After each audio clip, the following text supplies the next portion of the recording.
Deputy Attorney General Rod Rosenstein offered absolutely unfettered support for Robert Mueller's endless witch hunt. Rosenstein told USA Today, quote, "The special counsel is not an unguided missile. I don't believe there's any justification at this point for terminating the special counsel. But an unguided missile is exactly what Mueller's investigation has become. A meandering 10-month investigation that has not been unguided. It has been aimed directly at the Trump presidency and has served to subvert it, to frustrate it at its best." Joining us now is Fox News legal analyst Greg Jarrett. Greg, this unguided missile remark on the part of Rosenstein really bothers me because it suggests directly that the president is his target, and by God, he's going to hit the target no matter what it takes.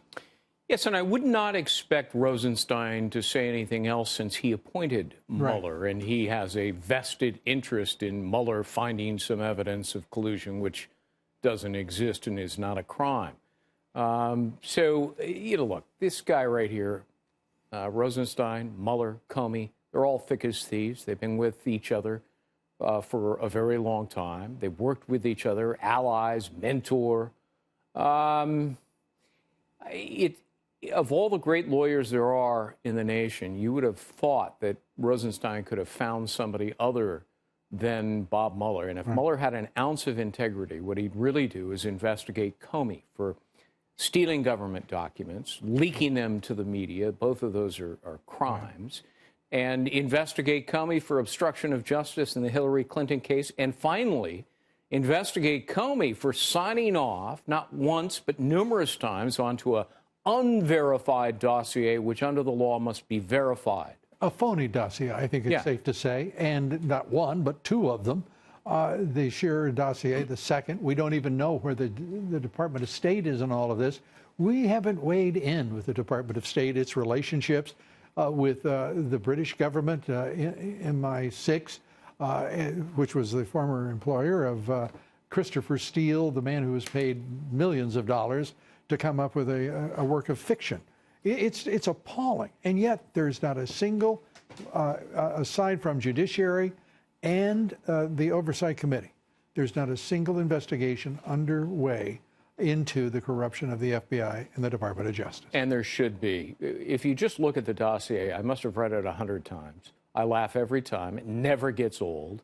It is the work of really a bad first-time author in fiction. I laugh.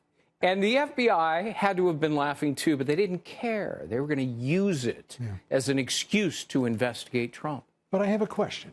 What is the possibility, what are the possibilities that made that thing worth $12 million to the DNC, to Hillary Clinton's campaign, and persuaded the Department of Justice to sell out its ethics, its regulations, and its practices? Yeah, I've looked into that, and when you break down the money, it's not $12 million that goes to Fusion GPS or Christopher Steele. It's a smaller amount, but the money is irrelevant. Money was paid, which is, you cannot pay a foreign national in a political campaign. You cannot receive money from a foreign national. It's evidence of collusion between the Democrats and Russia and the Hillary Clinton campaign, and it should be investigated on that basis. Will we ever see that investigation? I think you will. I'm actually fairly optimistic that at some point in time, the dossier and how judges were deceived and evidence was concealed, which is 6 different felonies, somebody will be held accountable.